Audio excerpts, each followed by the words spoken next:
तुम solo levelling episodes का wait कर करके थक चुके हो और उस टाइम में कुछ ऐसे एनिमेस देखना चाहते हो जो बिल्कुल सोलो लेवलिंग जैसे हैं, तो ये वीडियो तुम लोगों के लिए है। तो फटाफट से अपनी लिस्ट को हम स्टार्ट करते हैं। हमारी लिस्ट में जो नंबर 10 पे आती है, इसका नाम है गॉड ऑफ हाई स्कूल। अगर तुम्हें एक्शन एनिमे देखना पसंद है तो ये एनिमे तुम लोगों के लिए है। इस एनिमे का जो कॉन्सेप्ट है वो काफ़ी कमाल का है और हर एपिसोड्स में तुम्हें कुछ ब्रूटल फाइट्स दिखाई जाती हैं, जिसे देखने के बाद तुम्हारा लेवल ऑफ सेटिस्फैक्शन बढ़ता ही जाएगा। लेकिन यही इसका एक नेगेटिव पॉइंट भी है, जिसके बारे में मैं बाद में बात करूँ। अगर शॉर्ट में समझाऊं तो इस एनिमे के अंदर एक मार्शल आर्ट टूर्नामेंट होने वाला है एक स्कूल के अंदर, जिसके अंदर काफ़ी सारे स्टूडेंट्स पार्टिसिपेट करेंगे। लेकिन यहीं पे एक ट्विस्ट भी है, क्योंकि स्टार्टिंग में जो फाइट्स होती है उसमें तुम्हें लात घुसे मुके यही सब देखने को मिलेगा। लेकिन जैसे जैसे फाइट इंटेंस होती जाती है, तुम लोगों को देखने को मिलेगा कि जैसे दूसरे स्टूडेंट्स जो कि कॉम्पिटिटर्स हैं वो गॉड लाइक पावर यूज़ कर रहे हैं। नंबर 9, अकामी गा किल। इस एनिमे को लिटरली मैं गेम ऑफ थ्रोन्स मानता हूँ। पर ऐसा क्यों, मैं थोड़ी देर में तुम्हें बताने वाला हूँ। लेकिन इससे पहले इसका प्लॉट सुन लो। तात्सुमी जो कि हमारा मेन कैरेक्टर है और एक स्वॉर्ड्समैन भी है, वो अपने विलेज को छोड़ के एक कैपिटल में आता है जो कि है एम्परर्स ऑफ कैपिटल। और जैसे ही वो कैपिटल में एंटर करता है, उसे पता चलता है कि किस तरह से सिटी क्रूरटी, कैपिटल, ग्रीड और करप्शन से भरी हुई है। और वो बिल्कुल उस तरह से नहीं है जैसा उसने सोचा था। उसी के बाद वो एक नाइट रेड को ज्वाइन करता है, जो कि ग्रुप ऑफ असेसिन्स होते हैं जो कि फाइट करते हैं उसी के अगेंस्ट, उसी करप्शंस के अगेंस्ट जो कि उस कैपिटल में हो रहा होता है। और ये एनिमे बिल्कुल भी होल्ड बैक नहीं करती है। जिस भी कैरेक्टर को तुम पसंद करोगे हो सकता है वो मारा भी जाए। प्लॉट आर्मर नाम की तो इस एनिमे में कोई चीज़ ही नहीं है, कोई भी कैरेक्टर मारा जा सकता है। इसीलिए मैं इस एनिमे को गेम ऑफ थ्रोन्स से कंपेयर कर रहा था। Number 8, Hunter x Hunter. मैं तुम्हें रिकमेंड करूंगा कि जेजू आइलैंड मतलब जेजू आर्क देखने से पहले एक बार हंटर एक्स हंटर ज़रूर देख लेना। बिकॉज इसको देखने के बाद तुम्हारा जेजू आइलैंड देखने का नज़रिया बदल जाएगा। क्योंकि मेरे साथ भी कुछ ऐसे ही हुआ था जब मैंने हंटर एक्स हंटर देखा था और उसके बाद जेजू आइलैंड आर्क को पढ़ा था। मुझे काफ़ी सारी चीज़ें सिमिलर देखने को मिली थी और ऐसा लग रहा था कि सोलो लेवलिंग के ऑथर ने ज़रूर यहीं से इंस्पिरेशन लिया। बिकॉज जिस तरीके से वो आर्क दिखाया जाता है हंटर एक्स हंटर में, उसी तरीके से हमें दिखाया जाता है जेजू आर्क सोलो लेवलिंग में। और बाकी इस एनिमे की बात करूँ तो ये एनिमे तुम लोगों को एक कमाल का एडवेंचर ऑफर करती है। स्टार्टिंग से लेके एंड तक तुम पूरी तरह से हुक रहोगे। रही बात इस एनिमे के विलन्स की, तो वो काफ़ी सारे आइकॉनिक हैं। सीरीज का जो फाइनल विलन है वो एक एंड किंग है, और जो कि हमारे सोलो लेवलिंग में बैरू है। मुझे ज़रूरत नहीं है उसको बताने की। Number 7, Grimgar ashes and illusion. Imagine करो तुम सो के उठे और तुम्हारी आँख खुलती है एक बिल्कुल ही अलग जगह पे, जहाँ का तुम्हें अता और पता भी नहीं है कि आखिर ये है क्या। और यहाँ पे खाली तुम्हें ये बताया कि तुम्हें सरवाइव करना पड़ेगा जिंदा रहने के लिए।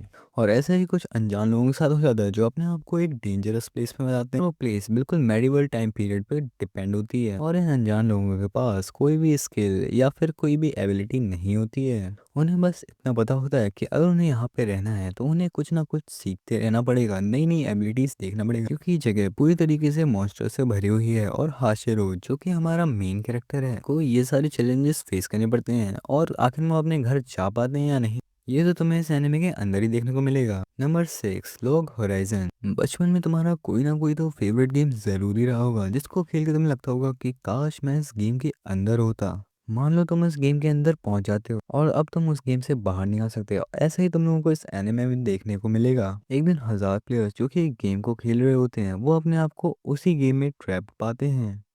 क्योंकि इस गेम के अंदर एक नया वर्ल्ड कप अपडेट आता है, क्योंकि उसके बाद ये गेम गेम नहीं रहता है, वो एक रियलिटी बन जाती है। और शिरोई जो कि हमारा मेन कैरेक्टर है, और इसी के साथ सुपर स्मार्ट स्ट्रेटजिस्ट भी है, जो कि ज़्यादा एक्शन तो नहीं कर सकता लेकिन अपने दिमाग का फुल पोटेंशियल पे यूज़ करता है। इस एनिमे के अंदर तुम्हें ज़्यादा एक्शन तो देखने को नहीं मिलेगा, लेकिन स्ट्रेटेजी, पॉलिटिक्स, वर्ल्ड बिल्डिंग काफ़ी कमाल की है। मैं तुम लोगों को रिकमेंड कर दूंगा कि ये एनिमे तुम लोगों को ज़रूर देखनी चाहिए। अच्छा लगे तो कंटिन्यू करना, वरना एक ट्राई तो ज़रूर करना। Number 5, the time I got reincarnated as a slime. और इस एनिमे के बारे में तुमने काफ़ी ज़्यादा सुना होगा, ये काफ़ी ज़्यादा फेमस एनिमे है। और अगर अभी तक तुम लोगों ने इस एनिमे को नहीं देखा है तो यार डेफिनेटली तुम लोगों को इस एनिमे को चेकआउट करना चाहिए। इसको लिटरली सोलो लेवलिंग से भी कंपेयर किया जा रहा है। सातोरू रिकामी जो कि एक रेगुलर वर्कर होता है, लेकिन सडनली एक रैंडम स्ट्रीट फाइट के अंदर उसकी मौत हो जाती है। मौत कैसे होती है वो तो तुम्हें एनिमे को देखने में मिलेगा, लेकिन मरने के बाद वो उसकी मौत नहीं होती, वो एक ऐसी दुनिया में चला जाता है जहाँ पर वो स्लाइम बन जाता है। लेकिन यहीं पर एक कैच है, जो उसका स्लाइम वर्जन होता है वो काफ़ी ओवरपावर्ड होता है और उसकी यूनिक एबिलिटीज़ उसको खास बनाती हैं। जैसे उसकी एबिलिटी होती है प्रेडेटर, जो कि उसके एनिमी को पावर को अब्सॉर्ब और कॉपी करने की शक्ति देता है अगर वो उसको खा लेता है तो। और ये बंदा काफ़ी ज़्यादा पावरफुल हो जाता है। उसके बाद वो अपना नाम भी चेंज कर लेता है और अपनी एक अलग ही दुनिया बना लेता है। और इस एनिमे को देखने में तुम लोगों को काफ़ी मज़ा आने वाला है, क्योंकि इस एनिमे के अंदर काफ़ी सारी अनप्रिडिक्टेबल चीज़ें होने वाली हैं। Number 4, overload. इसका बेसिक प्लॉट ये है, क्या होगा अगर एक पावरफुल विलन उस स्टोरी का हीरो बन जाए। तो यही चीज़ ये एनिमे अच्छे से दिखाती है। हमारा कैरेक्टर जो कि एक गेम खेला करता था, उसके कैरेक्टर्स काफ़ी जल्दी बंद होने वाले हैं। यानी कि कंपनी डिसाइड करती है गेम को परमानेंटली शट डाउन कर देने का। और हमारा प्लेयर जो कि डिसाइड करता है कि जब तक ये सर्वर बैन नहीं हो जाते या फिर बंद नहीं हो जाते तब तक वो इस गेम में लॉग इन रहेगा और देखेगा क्या होगा कि अगर मैं इस गेम के अंदर लॉग इन रहूँ और लॉग आउट करूँ ही ना। और यही सोच के वो उस गेम में लॉग इन रहता है, लेकिन घड़ी जैसे ही जीरो हिट करती है वो गेम से लॉग आउट नहीं होता है, बल्कि उसी गेम के अंदर ट्रांसफॉर्म हो जाता है। उसके बाद वो गेम गेम नहीं रहता, उसके लिए एक रियलिटी बन जाती है और उसी के बाद गेम के सारे एनपीसीज भी रियल हो जाते हैं और जिंदा हो जाते हैं। नंबर 3, री ज़ीरो।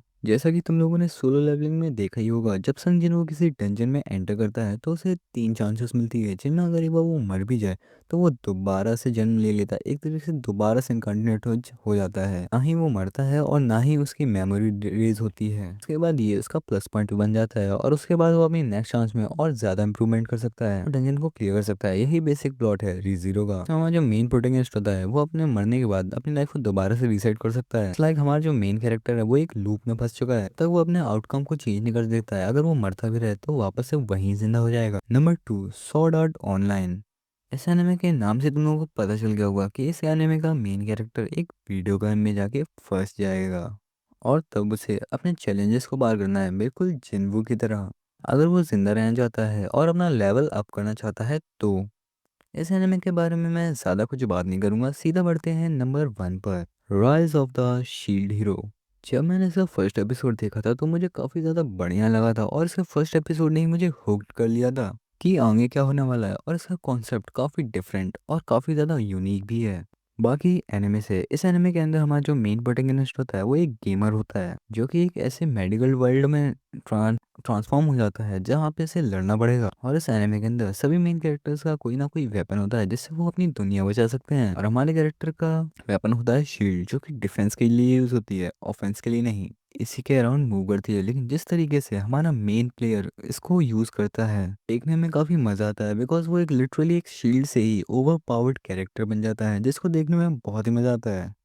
स्टार्टिंग में हमारे कैरेक्टर को लगता है कि एक मामूली सी शील्ड है, लेकिन जैसे वो अपनी शील्ड के साथ ओवर प्रोवेस्ट में मतलब उसके साथ ट्रेनिंग करता है तो उसे पता चलता है कि ये कितनी ज़्यादा पावरफुल है। तो यार बस यही थे कुछ एनिमेज जो कि मैंने सोलो लेवलिंग देखने के बाद डिस्कवर किए थे और मुझे लगा कि तुम लोगों को बता देना चाहिए, इसीलिए तुम लोगों को मैंने बता दिया।